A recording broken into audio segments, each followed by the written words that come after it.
변화가 있는가요? 여러분들이 고향이나 주변 사람들은 여러분에게 원하는 메시지는요, 변화입니다.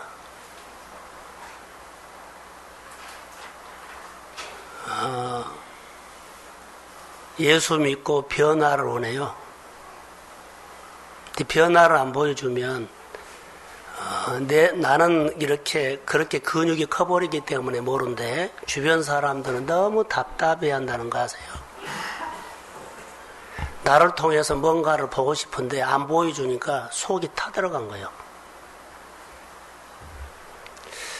주변 사람들은, 자녀들은, 형제들은 나를 통해서 뭔가를 보고 싶어 해요. 근데 내가 안 보여주면 속이 타들어가요. 우리가 잘 모르지요. 그래서 예수를 믿고 변화가 있는가요? 하는 것은 바로 이겁니다. 변화가 있기를 소원합니다. 내가 내 가족, 내 주변 사람들을 보면서 그 사람이 변화됐다 하면, 잘됐다 하면 우리가 마음이 좋지요. 주변 사람들도 야 그가 금메달 땄다 하면 그냥 좋아요. 내가 여러분들이 고향팀들이 야구팀이 있다면 그 야구팀이 이겼다고 하면 기분 좋아요. 모르시네요? 정서가 풀어진다는 겁니다. 내 주변에 있는 사람들이 잘됐다 하면 풀어진 것처럼 그것을 강도를 나에게 딱 클로즈업 하면 자녀들이나 내 주변에 있는 사람이 나를 보면서 변화된 모습을 보면 그가 살아나 버려요. 근데 살아나지 않는 것은 사실 내가 메시지를 주지 않아서 그래요. 근데 우리는 자꾸 그 사람에게 문제를 돌리거든요. 너가 이렇게 살아서 그래. 근데 아니요. 나요. 내가 문제예요. 그가 못 산 것은 내가 문제예요. 그런데 그에게 말하거든요. 앉아서 일어나. 바꿔줘야 돼. 아닙니다. 문제는 납니다. 내가 빛으로 살아줬다면 그도 빛으로 살게 되고 내가 이렇게 좁은 길로 가면 그도 좁은 길로 따라옵니다. 내가 그 길을 제시 안 했기 때문에 나도 방황하지만 나를 보고 있는 사람들은 더 방황한다는 거 아세요? 길을 좀 보여줘 하는데 나는 길을 제시를 못하고 있다는 거. 오늘 본문에 보면 아이 아버지가 나와요. 아이 아버지가 나오는데 얼마나 속이 타들어갔을까라는 마음이 공감이 돼서요. 금요일날 설교 한번 들어보세요. 공감 얘기를 짧게 했는데 자, 이 아이 아버지의 공감 그러지요. 늘 눈에 보이니까 어때요? 눈에 보이는 것. 어두움의 귀신에게 사로잡혀서 이렇게 막 끌려다니는 모습을 보면서 부모의 마음은 건져주고 싶어도 방법이 없어요. 손이 미치지를 못하고 그냥 쳐다보고 속만 타들어가요. 이것을 저는 이렇게 생각하고 적용을 한번 하겠습니다. 지금 부모가 생각하는 방향과 귀신에게 사로잡혀서 자녀가 귀신에게 어둠에 끌려가는 방향은 전혀 달라요. 자, 그러면 이렇게 생각을 한번 해보세요. 나는 여기 왔는데 나랑 생각이 다른 자녀들이 있다면, 나랑 생각이 다른 가족이 있다면 똑같아요. 적용을 그렇게 하겠습니다. 나랑 생각이 다른 자녀가, 가족이, 형제가 있다면 그것을 바라보는 부모의 마음이 타들어간 것처럼 내가 나랑 생각이 다른 가족이 있다면 내가 그 가족을 바라봤을 때 내 마음이 타들어가느냐? 타들어가지 않는다면 우리 마음에는 따라해 보세요. 감성이 메말랐다. 아무 마음이 울림이 없어요. 울지도 않고 웃지도 않고 그냥 바라만 보고 있고 내 가슴. 내 가슴에 감성이 없으면 긍휼히 여기는 마음이 안 나요. 일어나라고 야단치고 굴에서 나오라고 어려움에서 나오라고 이런 소리는 하지 절대로 긍휼이 안 나와요. 공감을 안 한다는 거죠. 내 마음이 그 자녀에게 마음이 안 가요. 그리고 마음을 그 아이의 눈높이까지 낮춰서 가야 되는데 멀리 서서 일어나 나와 이렇게 해버려요. 누가 문제냐면 우리 주변 사람들은 나랑 생각과 방향이 다르게 할 수 있어요. 예수 믿는 사람들은요, 그런 사람들을 찾아가서 하나님을 바라보게 하고, 내가 바라보는 하나님을 바라보게 하는 것이 예수 믿는 사람 전도고, 세우고, 살리는 거예요. 이게 긍휼이에요. 감성이 메말르니까 긍휼이 안 나와버려요.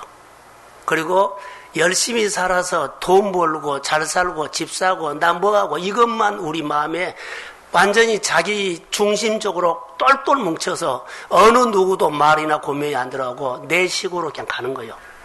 이게 감성이 메마른 사람들의 특징인데 우리가 이렇게 살고 있고 또 앞으로 산다면 너무 무서운 시대가 된 겁니다. 사랑하는 성도 여러분, 예수님은 감성으로 사역을 하셨어요. 따라해보세요. 공감의 능력. 얼마나 힘드니 하고 그 마음을 공감해주고 같이 울어주고 같이 해주지를 못해요. 근데 예수님의 사역은 공감의 능력이었어요. 교회가 하는 회복은 바로 이 공감입니다. 공감의 사역을 잃어버리면 예수님의 마음이 우리에게는 없습니다. 예수님은요, 불쌍히 여기는 마음, 긍휼히 여기는 마음, 안타까운 마음으로 성경이 나오는 모든 사역은 예수님은 이 긍휼로 하셨습니다. 이 긍휼을 빼버리니까는 바리새인 됐습니다. 긍휼을 빼버린 바리새인들은 판단과 지적과 울타리법을 세워놓고는 그들을 정지하고 오히려 무너뜨렸습니다. 내가 사람들을 세운다고요? 오히려 내가 열심히 사는 것이 나는 죽기 살기로 내 인생을 허물고 있다는 것이라고 우리는 생각이 안 들죠. 바리새인들은 자기가 자기를 열심히 세운다고 했는데 사실은 자기를 무너뜨리고 있었다는 거예요. 오늘 우리가 신앙생활을 하면서 신앙으로 사는 사람들이 내가 신앙을 하나님의 긍휼, 예수의 복음의 핵심을 빼버리고 열심히 뛰어버리면 나는 나를 세운다고 하는데요. 내가 나를 허물고 있다는 거 아세요? 허물고 있다는 것은 내 주변에 사람들이 멀어져 버려요. 다시 말하면 사람이 떠나버린 것이 아니라 마음이 떠나버린다는 거예요. 자녀들의 관계와 형제들의 관계가 잘 안 돼요. 그리고 왜요? 율법으로만 강조하기 때문에. 그게 우리 모습이에요. 사랑하는 성도 여러분, 주의 마음으로 회복되기를 소원합니다. 말이 아니라 실제예요. 이것을 회복되기를 원한다면 그리스도 안으로 들어와서 교회 모든 일들에 참여하셔야 돼요. 인격적인 관계는 머리로 온 것이 아니거든요. 참여, 의무로 한 것이 아닙니다. 참여입니다. 교회가 왜 메말라집니까? 한국 교회가 건물도 커가고 사람도 모이는데 왜 메말라집니까? 바로 긍휼이 빠져버렸기 때문입니다. 긍휼이 빠진 숫자 많은 것, 건물 아름다운 것, 많은 프로그램 열심히는 하는데 메말라가 버린다는 것. 성전 문지방에서 스며나온 물이 흐르는 곳곳마다 땅을 살렸고 모든 환경을 살렸다는 것은 오늘 우리로 말한다면 마음에서 긍휼입니다. 긍휼이 흘러나와서 이 사람을 만져주고 저 사람을 터치해주며 그 사람이 살아나고 감동을 받고 그 사람이 생각이 바꿔지고 그 사람이 생각하는 모든 것들이 열릴 줄로 믿습니다. 교회가 필요한 것, 이 시대가 필요한 것은 지식으로 단어가 뜻이 이렇고 저렇고 보듬도 우리 실제적인 생활 속에서요, 이걸 필요합니다. 가족들의 마음으로 얘 어떻게 움직입니까? 감동은요, 긍휼입니다. 예수를 믿으면서 여러분들이 달라지는 것인가, 이것이 다시 말하면 긍휼이 많이 흘러나온 것이 달라진 겁니다. 근데 궁유로는 안 나오고 의무만 오고 나만 오고 관계 안 하고 이것은 여전히 나는 바리새인들처럼 예수의 복음 빠졌고 형식만 갖고 교회 생활할 우려가 있습니다. 내 모습이 이렇게 보인다면 여러분의 모습 속에서 오늘 이 말씀으로 나를 거울로 비춰주구나라고 생각하시고 늘 내가 마음속에 이 부모가 자기 아들이 이리저리 끌려다니면서 안쓰러운 마음을 보는 것처럼 우리 마음이 타들어가는 마음들이 일어나야 돼요. 그래야만 눈물을 흘려요. 여러분들이 자녀나 형제를 살리고 싶으면 내 사업장을 일으키고 싶으면 하나님 앞에 나와서 이 궁율이 내 마음에서 흘러나오도록 은혜를 갈망하셔야 합니다. 아멘. 이것만 답이에요. 궁율이 없는 사역은 없었어요. 이게 궁율 없이 열심히 뛰거든요. 그런데 그것은 역시 메마름입니다. 다시 말하면 내가 아무리 소리를 치는 울리는 꽹과리가 되고 내가 열심히 살아도 내 손에는 마른 막대기가 될 것입니다. 예수의 이름으로 회복을 원하신다면, 예수의 이름으로 약속 성경의 말씀이 내 삶을 통해서 그대로 고스란히 이루어지기를 원한다면 하나님 아버지의 긍휼입니다. 이걸 회복하시는 것이 우리입니다. 명절에 가족들 모여서 뭘 보여줄래요? 바리새인들처럼 너 집 샀니?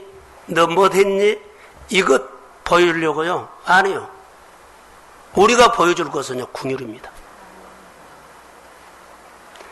주변 사람들이 우리에게 이걸 흘러나오기를 원해요. 근데 이것은 나오지 않고 율법만 가기 때문에 논리나 이치나 이것만 늘 따지고 계산한 거예요. 예수 믿지 않는 사람들 직장 생활에서 보면 100% 이겁니다. 논리 이치. 논리적으로 말하고 이치적으로 말합니다. 근데 이것이 없어지고 예수를 믿으면 마음에서 긍휼이 솟아납니다.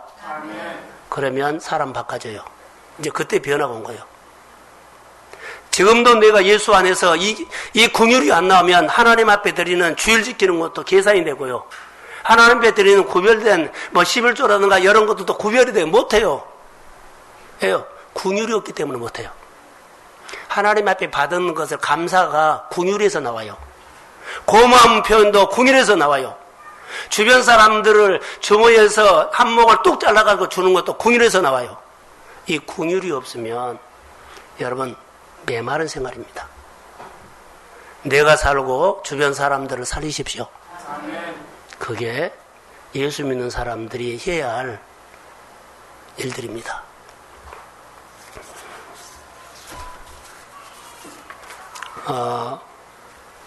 금요일날 공감의 설교를 하면서 마가복음 2장 1절에서 11절에 있는 말씀 가지고 4명의 그 친구가 한 사람의 중풍병자를 데리고 왔어요. 근데 예수님께서 왔는데 사람들이 너무 많은 겁니다. 너무 많아서 그들이 돌아가려고 할 때 그들이 멈춰놓고 생각을 합니다. 지붕을 뚫자. 지붕을 뚫어서 예수님께 내리거든요.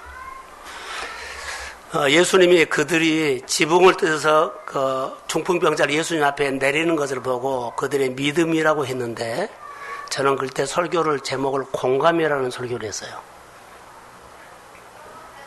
여러분, 공감. 4명이 한 사람 중풍병자를 고쳐주고 싶은 것, 그 마음을 예수님이 공감해 준 겁니다. 자, 이게 중풍병자고 4사람이 붙들고 예수님에게 왔어요. 너희들이 이 사람을 이렇게 고쳐주고 싶은 그 마음을 안다. 근데 이 마음에다가 예수님도 나도 공감한다. 할렐루야. 그러니까 4명의 마음과 예수님의 마음과 중풍병자의 마음이 연합했을 때 아버지가 고쳤습니다.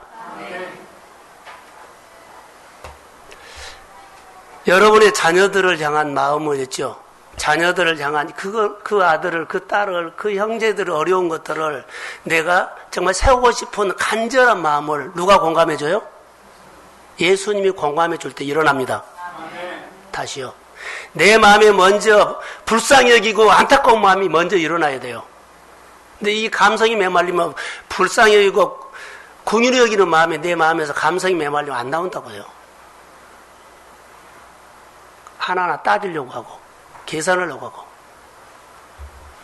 내 마음에 긍휼히 여기는 마음이 나와야만 주님이 내 마음에다가 공감해 주셔서 자, 나는 약하지만 전능자가 내 마음과 공감해서 하나가 되면 전능자의 능력으로 세웁니다. 근데 이게 성경이 올립니다. 그래서 공감의 능력은 대단한 겁니다. 사랑하는 성도 여러분, 예수님은 그렇게 사역을 하셨어요. 오늘 예수 믿는 변화가 있는가요? 하는 것은요, 여러분 안에 이 긍휼이 흘러나오면 변화가 있고 이것이 없으면 1년 전에 그 모습이 지금입니다. 바리새인들이 2년 전의 모습이 그 모습입니다. 내가 변화가 있는 것은 바로 이겁니다. 긍휼. 사람을 보고 눈물을 흘릴 수 있고 사람을 보고 가게 문을 닫고 그 집에 가서 하루 같이 있어주고 이게 긍휼입니다. 그런 용기 있나요? 자, 할렐루야. 이러면 여러분들은 기대됩니다. 하나님이 하십니다. 그렇게 하는 가정이 보이면 얼마 안 가서 그 가정은 놀라운 일들이 일어납니다. 그 가정에서 하나님의 사람이 세워질 겁니다. 그 가정에서 권사가 나오고 안수집사하고 장로가 세워질 겁니다. 그런 가정에서 세워집니다. 아무나 안 세웁니다. 아무나 축복을 몰아주지 않습니다. 우리 학생들과 청년들과 젊은이들과 자 나이 드신 분들이 기억하십시오. 하나님의 은혜는 사람 마음 모음에서 온 것이 아니에요. 어느 곳에 한두 사람이 있더니 간에 이 마음이 우리 안에서 스며나오면 그 마음에 따라 되고 하나님은 일하십니다. 이 마음이 오늘 내가 회복되느냐 누가 안 해줘요. 하나님과 씨름해야 돼요. 하나님과 씨름해야만 이것이 나와요. 불쌍히 여기는 마음. 내 삶을 통해서 이분을 세우고 싶고 내 삶을 통해서 교회를 아름답게 하고 싶고 내 삶을 통해서 하나님의 사람들이 일어나게 하고 싶은 이 마음이 우러나야만 하나님이 딱 공감해줘요. 하나님이 오셔야 돼요. 하나님이 언제 오신다고요? 내가 그 불쌍히 여기고 안타까운 마음, 이 마음을 내가 갖고 그를 위해서 기도하고 일할 때 거기에다가 하나님이 공감해 줍니다. 역사가 일어나요. 그런데 오늘 본문에 보면 그러지 못한 모습이 있어서 결론이 그리스도의 사랑으로 회복한 것이 보여요. 자, 시간 안에 제가 설교를 다 할지는 모르겠어요. 근데 여러분,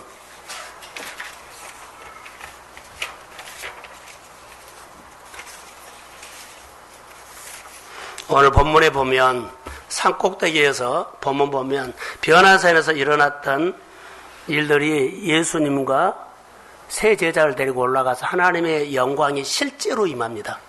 그건 실제예요.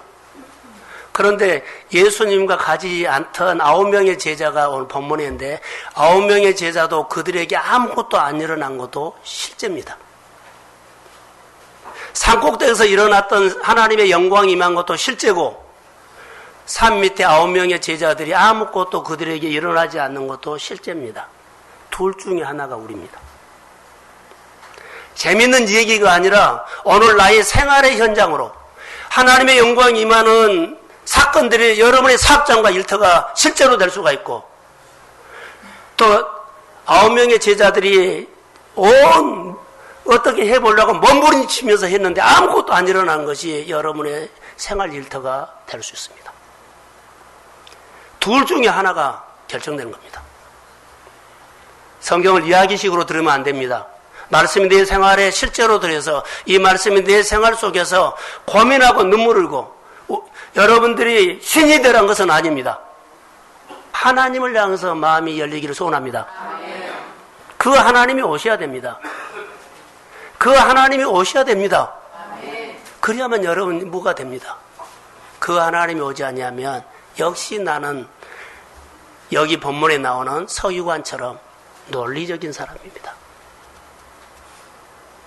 자, 여기 제자가 9명의 제자들이 한 명이 환자지요. 어떤 아버지가 예수님에게 자기 아들을 데리고 가면서 상황을 쭉 얘기하지요. 고쳐달라고 합니다. 예수님이 계신 줄 알았는데 예수님이 안 계셨어요. 그러니까 부탁을 하는 겁니다. 고쳐달라고. 그런데 못 고쳤어요. 그런데 그 옆에 누가 있었냐면 서기관들이 있었습니다. 서기관들이 이렇게 말합니다. 너희 선생 예수가 귀신을 그 전에 쫓아낸 것은 귀신의 힘을 빌려서 쫓아낸 거야. 이런 논리로 서기관들이 제자들에게 막 말합니다. 제자들은 마가복음 6장에 7절에 보면 예수님께서 제자들을 둘씩 보내려고 했어요. 그들에게 귀신을 쫓아내는 능력을 줘서 그들은 귀신을 쫓아내는 경험 있는 제자들입니다. 근데 서기관들이 와서 너희 선생이 귀신을 쫓아낸 것은 귀신의 힘을 빌려서 쫓아낸 거다. 봐라, 너희 선생이 없으니까 너희 못 쫓아내지 않느냐. 이런 식으로 논리를 막 전개해가 나와요. 서기관들은 성경의 박사들이기 때문에 제자들하고는 게임이 안 되거든요. 제자들이 거기서 쫓아내지도 못했죠. 서기관들은 눌리죠. 아무것도 없는 거예요. 여러분 보세요. 아이 아버지가 예수님에게 와서, 근데 예수님이 안 계셨죠. 제자들에게 고쳐달라고 하니까는, 자, 고쳐달라고 했어요. 근데 제자들은 어때요? 못 고쳤어요. 제자들의 입장을 한번 설명해 볼까요? 제자들은 사실 내가 고칠 수 없어요. 그런데 주변 사람들이 나를 기대하고 있다는 거예요. 아버지도 기대하고 주변 사람들도 고치기를 기대하고 있는데 나는 고칠 능력이 없는데 고치기를 기대하고 있는 그 제자들의 심정은 어떻겠어요?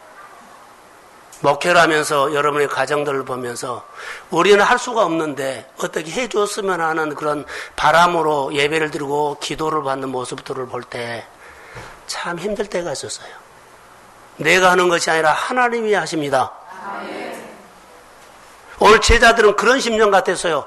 목회를 하면서 내가 느꼈던 몇 가지 중에 하나였어요. 할 수는 없어요. 주님이 하십니다. 그런데 주님이 하시는 것은 제자들에게도 문제도 있지만은 아이를 데리고 오는 아버지에게도 문제가 있는 거예요. 믿음이 없기 때문에 못한 겁니다. 그런데 이 모습을 우리가 한번 보시면 참 안타까운 모습이에요. 그 제자들이 얼마나 당황하겠습니까?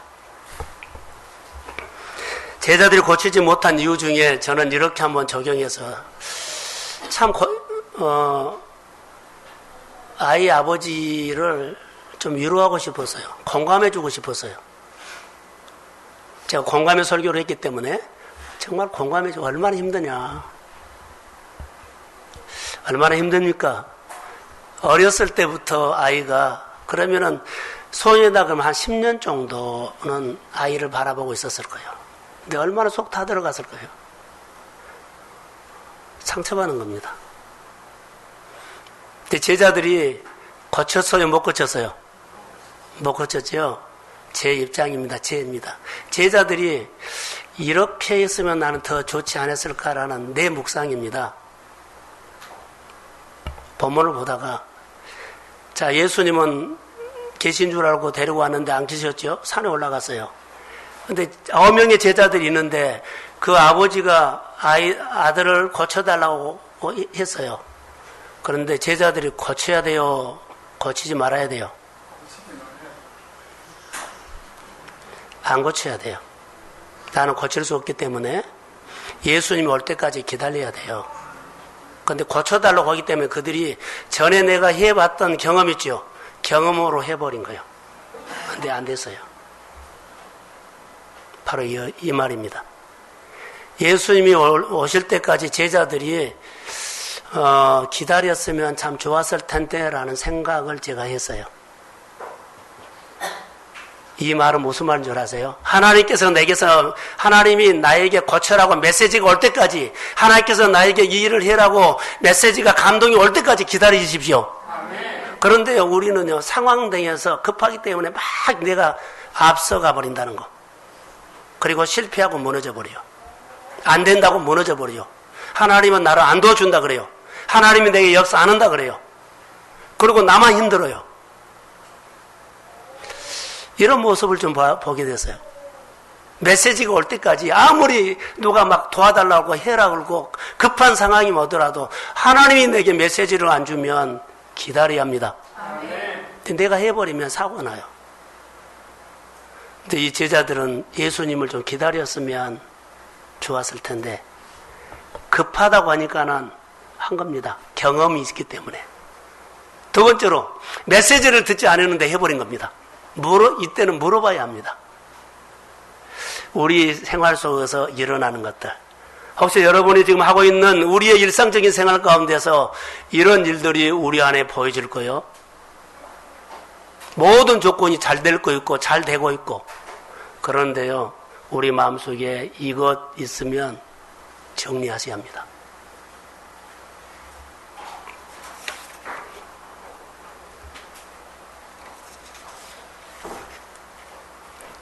제자들이 아무리 예를 써도 고치지 못했다는 것은 따라해보세요. 변화가 없다.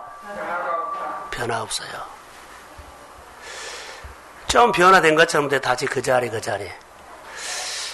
우리 모습을 한번 보면서 여러분, 본문에서 이 사건의 전체적인 전개를 보지 말고 들어야 할 메시지만 가지고 제가 좀 설교를 하려고 합니다. 시간이 제약이 있기 때문입니다. 생활이 풀리지 않은 문제 때문에 예수님을 이 사람이 찾아왔어요. 찾아온 것은 사실이에요. 그런데 희망을 갖고 왔는데 예수님이 계셨어요? 안 계셨어요? 안 계셨어요. 자, 저를 보세요. 앞에 보세요. 들으셔야 돼요. 우리가 예수를 믿으면 우리는 동성교회 교인입니다. 주변 사람들이 희망을 걸고 교회 와요. 그런데 예수님은 안 계세요. 똑같아요. 내가 교회거든요. 주변 사람들이 누가 새롭게 와서 나를 만나요. 내가 교인이. 내가 예수를 보여주지 못하면 내 안에 예수가 없어요. 그러면 교회에 온 사람은 예수를 없는 나를 보고 한 거예요. 내 안에 예수가 없으면, 교회 새롭게 온 사람이나 누구든지 하면 내 안에 예수가 없는 교회를 보고 간다고요. 그리고 이 교회에 예수 없어. 못 고쳐. 예, 감동을 못 주니까. 바로 이런 겁니다. 내 자녀들이, 내 형제들이 내가 예수를 얻기 때문에 나는 동성교회가 교회인데 내 자녀들이 나 동성교회를 보면서 내 안에 예수 없는 것을 보고 예수 없으니까는 늘 접한데 예수 없어서 내가 그걸 해결하지 못하죠.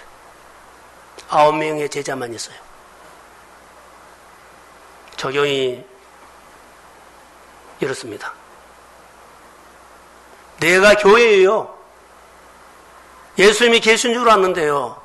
제가 목말라서 나를 늘 바라보고 있어요. 그런데 내가 예수를 못 보여줘요. 예수 없어요. 그리고 9명의 제자들처럼 그렇게 해요. 뭔가를 나에게 사람들이 기대하는데요. 나는 해줄 수가 없어요. 보여주지 못하면 어때요? 흉내내지요. 교회만을 왔다 갔다 하고 예배만 왔다 갔다 하고. 중요한 것은 우리 안에 예수가 있기를 소원합니다. 예수가 있어야 돼요. 내가 있고 내 자녀들과 우리 성도들이 다 마음에 예수가 있기를 소원합니다. 누구든지 우리 교회 와서 예수를 만나려고 하면 여러분들이 목장에서 예수 만나게 하십시오. 자, 크게 하면 야인호수에서 만나게 하십시오. 자, 전도부나 선교부나 식당과 목장에서 밥하면서도 예수를 만나게 하십시오. 보여줘야 돼요. 근데 9명의 제자들처럼 예수 없고 일만 하고 열심히 노력한 것만 보여주면 그들이 실망합니다. 다시 말하면 예수 생명이 없는 삶으로 가요. 예는 쓰는데요. 예수를 보여주지 못해요. 아무것도 안 일어나요. 변화가 없다는 겁니다. 오늘 본문 19절 한번 읽어볼까요? 19절.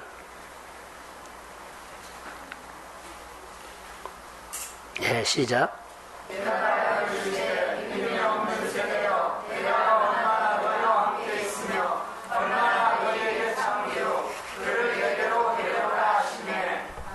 자, 예수님께서 책망을 해요. 대답하여 이르시되 믿음이 없는 세대여, 내가 얼마나 너희와 함께 있으며 얼마나 너희와 참으리요. 그를 내게로 데려오라 하시매 믿음이 없는 세대에게 말씀하는 겁니다. 자, 그를 내게로 데려오라. 사랑하는 성도 여러분, 내 안에 내 안에 예수가 있으면, 그 문제, 그 어려움, 그 문제 나에게 가져와. 내가 풀어줄 것이다. 아멘. 이런 믿음이 있어야 돼요. 내게로 와. 그 가정의 그 문제, 그 목장의 그 문제, 우리가 함께 풀자. 아멘. 이 믿음이에요. 이 목장 속에서 어떤 문제도 풀어내버리십시오. 아멘.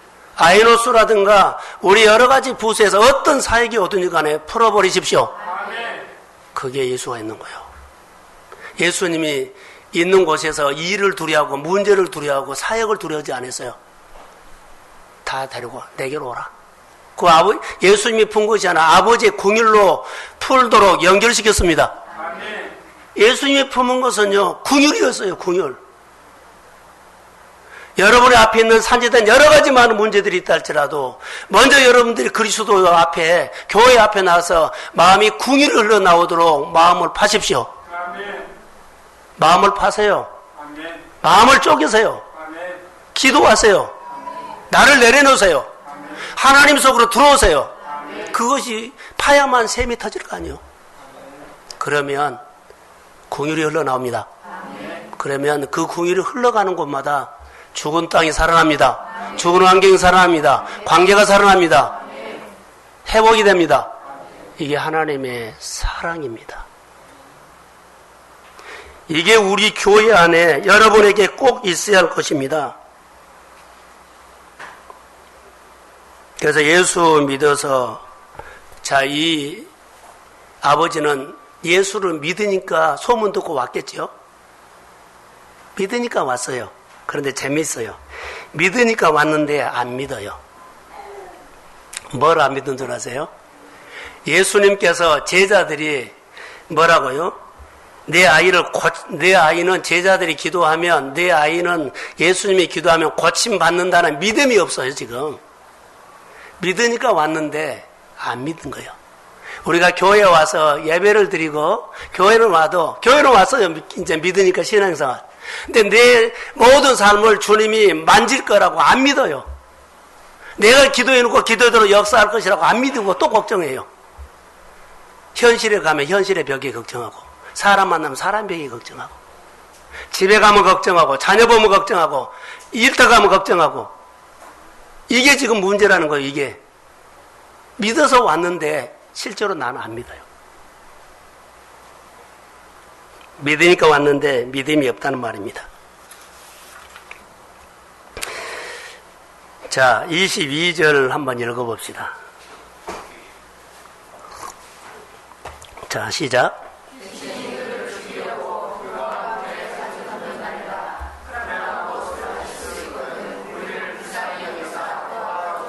자, 여기요. 귀신이 그를 죽이려고 불과 물에 자주 던졌나이다. 그러나 무엇을 하실 수 있거든 우리를 불쌍히 여기사 도와주셔서. 무엇을 하실 수 있거든, 이게 문제입니다. 자, 성경 한 구절 이것도 조금 전에 해주시면 마가복음 1장 40절 한번 올려주세요. 예, 자, 시작.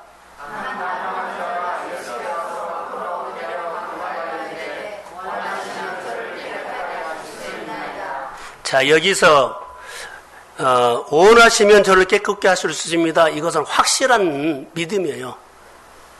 나 믿는다. 주님이 날 고칠 수 있다고, 주님은 내 병을 능히 고칠 수 있다고 난 믿습니다. 아까 22절 아까 보여주세요. 22절. 무엇을 하실 수 있거든, 이 말은요, 형편에 따라서 고쳐줄 수 있으면 고쳐주고, 이 말이에요. 이 아이 아버지는 믿음 없어요. 간절히 능히 하실 수 있습니다라고 그 나병 환자의 믿음하고, 그래서 내가 원하는 깨끗함을 받으라. 할렐루야. 그래서 역사가 일어나서, 여기는 그 말이 아니에요. 무엇을 하실 수 있거든, 이 말이죠. 주님이 하실 수 있으면 하시고 해주면 좋고, 이 말이에요. 지금 이거거든요. 이게 우리 생활 속에 발목을 잡는 겁니다. 예수님의 요청은 고백입니다. 나병 환자처럼 원합니다. 능히 하실 수 있습니다. 주님이 원하시면 내 문제를 풀 수 있습니다. 이런 결단으로 주님은 이 믿음을 요청하는데, 여기는 무엇이든지 형편되면 하시면 좋고 안 해서도 이런 거예요. 믿음 없어요.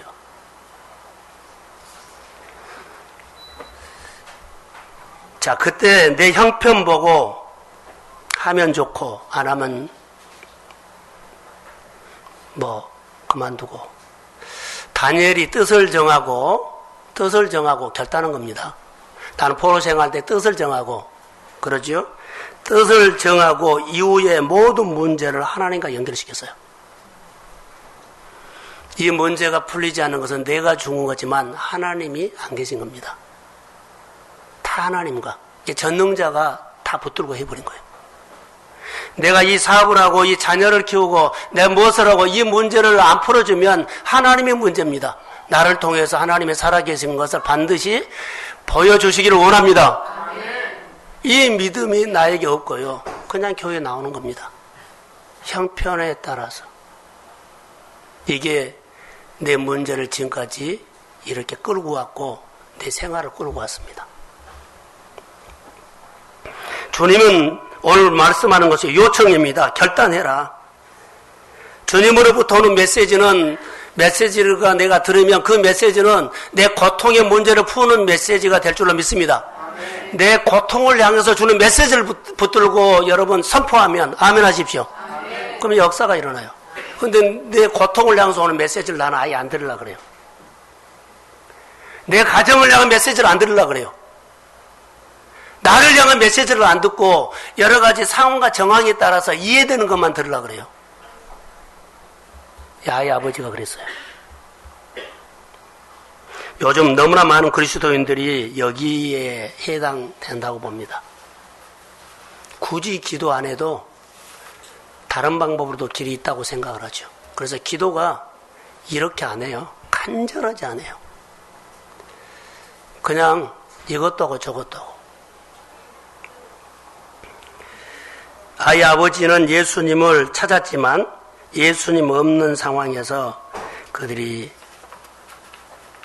하는 행동들을 보면 좀 못 믿는다라는 생각이 들어요. 자, 따라해 보세요. 유보적. 할 수 있으면 좋겠지만 이게 우리들에게 있는 문제입니다. 해주면 좋죠. 여기까지. 기도해서 하나님이 나에게 은혜 주면 좋지. 여기까지. 내 문제 풀어주면 좋지. 여기까지. 주님이 원하는 그 믿음의 요청은 이거 아니거든요. 뜻을 정하고 능히 하실 수 있습니다. 반드시 주님이 메시지를 듣고 나는 내 문제를 풀고 싶습니다. 이렇게 매달리지 않고 해주면 좋지. 이게 우리들의 신앙. 오늘 아이 아버지가 이러고 있어요. 할 수 있으면 좋겠지만, 나으면 좋겠지만, 문제가 풀어지면 좋겠지만, 내 현실의 벽이 내 앞에서 와로 무너지면 좋겠지만, 내 자녀들이 그냥 풀어지면 좋겠지만, 그런 거 없습니다. 자, 이렇게 한번 할까요? 교회에서 여기서 선포를 해요. 저는 목회자이기 때문에 강단에서 선포하거든요. 목사님이 선포한 말씀이 그냥 말씀으로 드는 것이 아니라 그 선포한 말씀 그대로 내 생활에서 이루어질 줄로 나는 믿습니다. 이게 믿음이에요. 근데 이 믿음이 없어요. 선포된 말씀대로 하나님이 나에게 역사할 거는 안 믿어버려요. 해주면 좋은데 이 정도. 그렇기 때문에 뒤에 행동이 안 따라와요. 그 다음에 행동이 안 따라와요. 이렇게 말하면 그 다음에 행동이 따라오는 것은 희생이 따라오거든요. 근데 희생을 할 힘이 없어요. 해주면 좋지. 시간 돼서 예배 드리면 좋지. 생활에 여유가 있어서 하나님 앞에 많이 드리면 좋지. 그런데요, 메시지가 오면 내 생활과 관계하지 않고 하나님의 교회에 양식이 있어야 합니다. 이거에 대해서 내가 모든 것을 영합. 그래서 사업도 열심히 하고, 장사도 열심히 하고, 공부도 열심히 하고, 하나님의 나라가 세워지기 원해서 열심히 하는 거예요. 그러면 주님이 나를 만집니다. 주의 역사가 이렇게 일어나요. 그런데 여러분, 내가 할 수 없는 것 있죠? 메시지가 없어서 그래요. 시간이 많이 갔네요. 자, 신앙생활은 가장 어려울 때, 위기 때 나를 향한 하나님의 소리를 들으면 삽니다. 내가 가장 고통받았을 때 나를 향한 하나님의 메시지를 들으면 여러분 살아납니다. 근데 이 소리를 안 들으려고 그래요. 가장 어려웠을 때 여러분 위기죠. 그러면 눈에 보이는 현실과 싸우지 말고 하나님이 나를 향한 메시지를 들으십시오. 그러면 거기에 평강이 와요. 주의 힘이 옵니다. 전능하신 하나님이 나를 향해 주시는 그 한 말씀을 선포하면 돼요. 자, 마가복음 2장 중풍병자에게 내 자리를 들고 일어나 걸어가라. 할렐루야. 이 선포를 해서 그가 걸어갔거든요. 평생 예수를 믿으면서 너의 사업장이 주 예수 이름으로 일어날지어다. 이 선포 안 들고 사업하는 사람들 많아요. 선포 없이 이 선포의 메시지를 하나님이 나에게 이 말씀을 주셔서 이 선포를 듣고 해야 돼요. 하나님께서 내 가정을 향한, 사업장을 향한, 내 인생을 향한 이 선포를 듣고 일하십시오. 그러면 합니다. 근데 이 선포를 안 듣고 해요. 강단에서 선포된 이 말씀이 오늘 하나님께서 너의 삶에 이제 모든 삶이 열린다는 선포를 들으십시오. 어둠이 떠나갈지어다. 이것을 선포로 들은다면 여러분 어둠이 떠나가면 주변에 눌러있던 것들이 다 살아납니다. 어디를 향해서냐면 하나님의 교회를 향해서 가족도 사업장도 일들도 교회를 향해서 움직이기 시작합니다.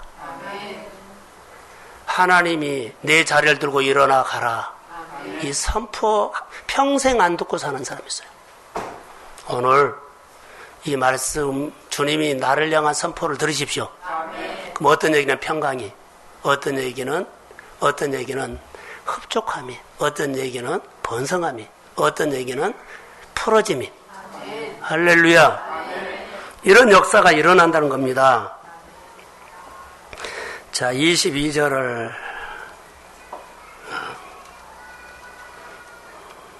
29절을 보고 마치겠습니다. 29절.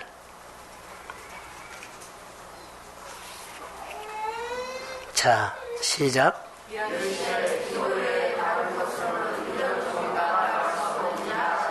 자, 30절.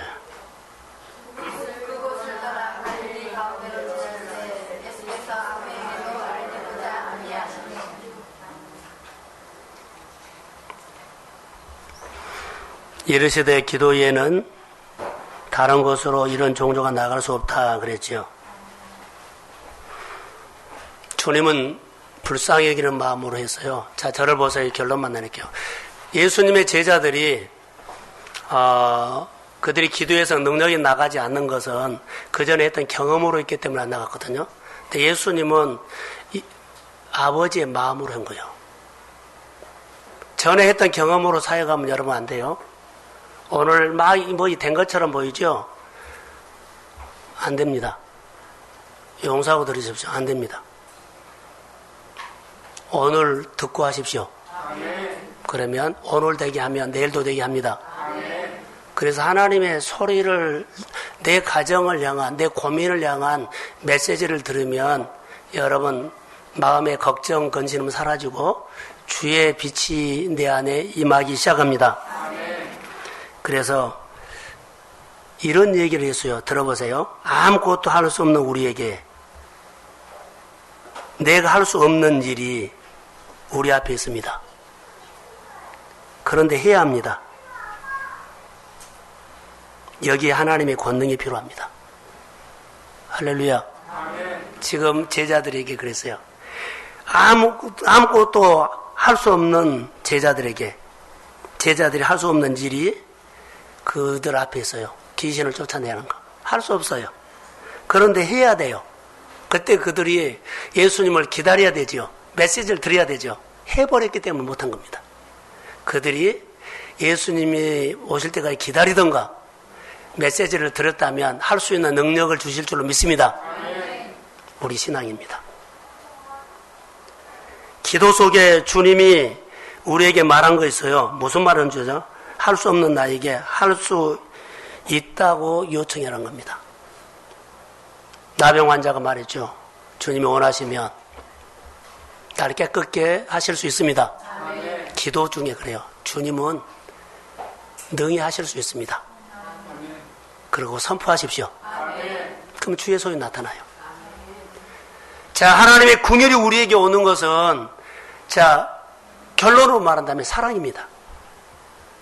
자, 명절인데 이 말씀이 여러분 안에 무겁게 들어가지 않고 나를 한번 보여주면서 내가 오늘 살아가는데 사업도 관계도 뭐 전쟁도 모든 것들도 풀어지는 것은 딱 하나입니다. 신앙생활 하시죠? 하나님의 궁율입니다. 궁율에는 없습니다.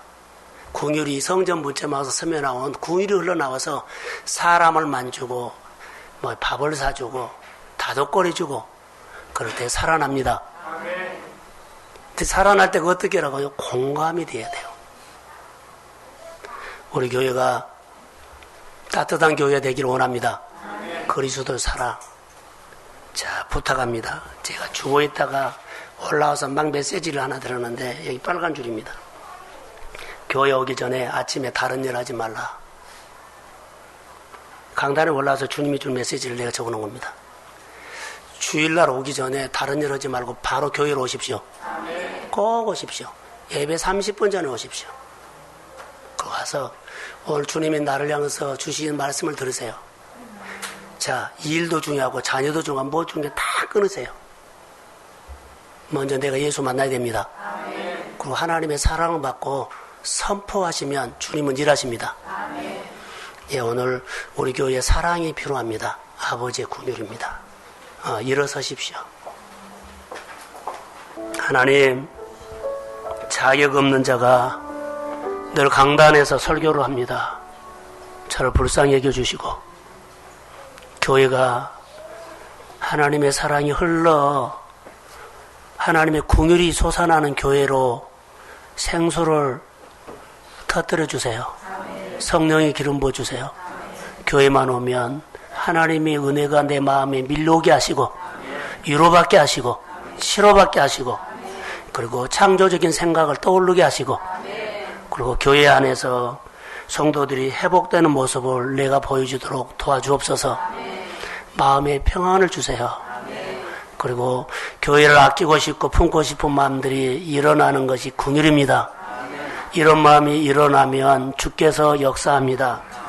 하나님, 오늘 하나님의 궁율을 알았는데 우리가 감성이 메말라서 궁율이 말라버렸습니다. 은혜 받을 수 있는 장소로 나와서 궁율을 회복하게 하시고 감성이 회복되게 하시고 아버지여 만져주옵소서.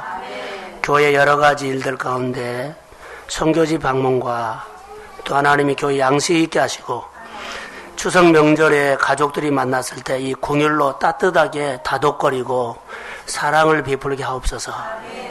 이제는 교회 머리가 되신 예수 그리스도의 은혜와 하나님 아버지의 사랑하심과 성령님의 인도하심, 충만하심에 치료받기를 원하는 심정 위에 하나님의 궁유를 받기를 소원하는 사랑하는 성도들의 머리 위에 이제로부터 영원히 함께 하시기를 간절히 축원하옵나이다. 아멘.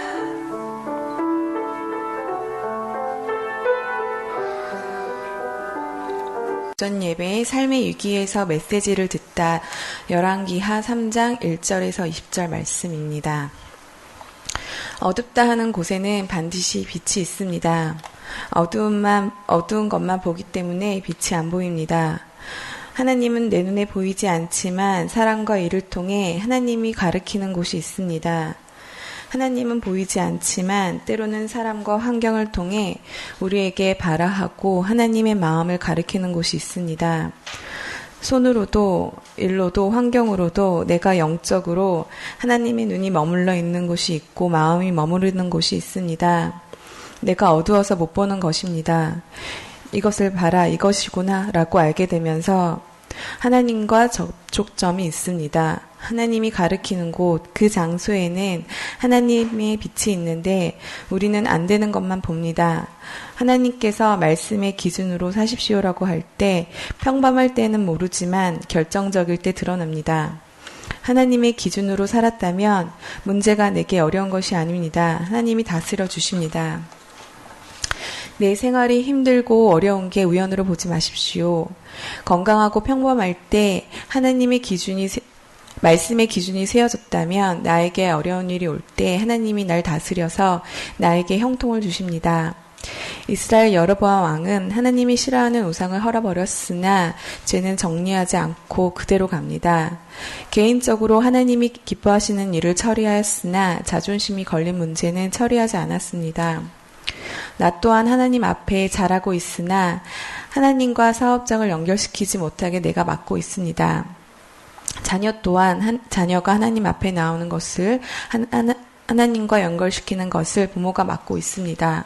부모가 막고 있으면 자녀 세대들은 하나님을 점점 모르게 되고 기준도 적당하게 하게 되어 내가 하나님 대신 메시지를 줘버립니다. 내 기준이 아닌 하나님 기준이 돼야 합니다. 내가 회복되면 자녀도 회복됩니다. 예수를 믿으면서 두려움에 사로잡히면 말씀이 안 들어갑니다. 말씀의 권위를 세워드리며 하나님이 이루시는 일을 보는 눈이 열려 하나님이 가르치는 일이 내 눈에 들어옵니다. 직장 사업 가운데 하나님이 이루셨다고 눈으로 보이면 내가 내 사업 중을 보는 것들이 하나님의 이름으로 아주 귀하게 보이게 됩니다. 하나님의 일을 세상 가치관으로 해석하지 말고 믿음의 가치관으로 열어가십시오.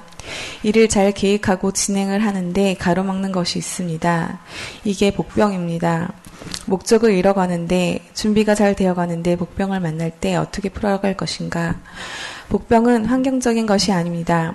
하나님 없이 잘 될 거라는 생각이 복병입니다. 위기가 오면 지금까지 날 움직이고 끌고 갔던 것이 드러납니다. 위기, 고난에 무너진 게 아니라 내 안에 자만, 욕심으로 좌절, 걱정, 근심으로 무너져 내 생활을 놓아버리게 됩니다. 진짜 위기는 하나님 소리를 못 들은 것이 위기입니다. 어려울 때 낙심, 엉뚱한 생각하지 말고 하나님을 생각하십시오. 어려울 때 신앙의 정체성을 드러내야 합니다. 하나님 먼저 믿음의 행위를 요구하십니다. 말씀하실 때 리액션을 잘하고 반응하는 것입니다. 하나님이 분명히 나에게 말씀하셨으면 하십시오. 이런 축복을 받기 위해 친밀한 관계를 통해 이 소리를 들을 줄 아는 귀를 가지고 살고 직장에서 세상에서 치열하게 싸우지 말고 하나님의 소리를 들으려고 하나님과 친해지십시오. 하나님은 전쟁과 같은 내 삶에 필요한 건 물과 전략이 아니라 예배가 먼저라 하십니다. 우리의 연약함을 알기에 예배 드리는 것은 하나님의 은혜가 필요합니다. 하나님 앞에 예배 드릴 때 주도권을 드리는 태도가 중요합니다. 나는 자녀, 사업, 가정, 관계를 움직일 수 없습니다. 자녀, 사업 주도권을 주님께 드리면 주님이 다스려 주십니다. 주도권은 하나님 앞에 소망을 두는 것입니다. 하나님의 권위를 세워드리는 것이 존중의 삶, 경외입니다. 이 마음이 내 마음에 가득 채워졌을 때 진실된 예배를 드리게 됩니다. 다급하고 급할 때 수제 예배 드리는 물이 흘러 들어온 것처럼 간절한 마음, 뜨거운 마음으로 예배를 드리면 물이 흘러 들어올 것입니다. 하나님을 향한 마음이 뜨거워지길 바랍니다. 예배 가운데 물이 흘러 들어오는 하나님의 증거를 보기를 원합니다. 아멘. 저는 그날 말씀을 듣고 하나님의 말씀을 기주고 가지고 살지 않으면 위기가 왔을 때 지금까지 날 움직이고 끌고 갔던 것이 드러난다고 말씀하신 것에 대해서 저를 돌아보게 되었습니다. 바쁘고 분주한 내 삶이 뭔가 균형을 이루지 못하고 늘 불안하고 쫓기는 마음이 제 마음 가운데 되게 많이 있었는데 말씀을 들으면서 나에게 복병은 그 두려움과 걱정, 근심으로 인해서 그 모든 것을 막고 있다는 것을 알게 되었습니다. 주중에도 목사님께서 말씀 중에 두려움, 걱정, 근심은 하나님이 아닌 나를 세우고 갔기 때문이라고 하셨습니다. 그것을 제가 바꾸는 길은 급한 일, 바쁜 일, 어려운 일이 왔을 때 그게 먼저가 아니라 예배가 먼저고 열심히 뛰기 이전에 또한 먼저 예배라는 것을 다시 한번 저에게 그 예배의 중요성을 다시 한번 보여주셨습니다. 얼마 전 목사님께서 저희 집에 오셨을 때 그 말씀을 주신 것이 있는데 아침마다 신랑 출근할 때 기도를 해주라고 하셨던 그 말씀이 있었는데 처음에 이제 그 순종하는 마음으로 기도를 했지만 그거를 왜 하게 하셨을까 하셨을 때 이 말씀을 들으면서 하나님께서 우리 가정을 위해서 또한 저를 위해 저 때문에 이 아침 예배 그 기도가 우리 가정의 아침 예배가 되는구나 해서 아침 예배를 통해서 물이 흘러 들어가게 하시려고 훈련하게 하신다는 것을 이 말씀을 통해서 알게 하셨습니다. 그러면서 다시 한번 그 예배를 그 형식적인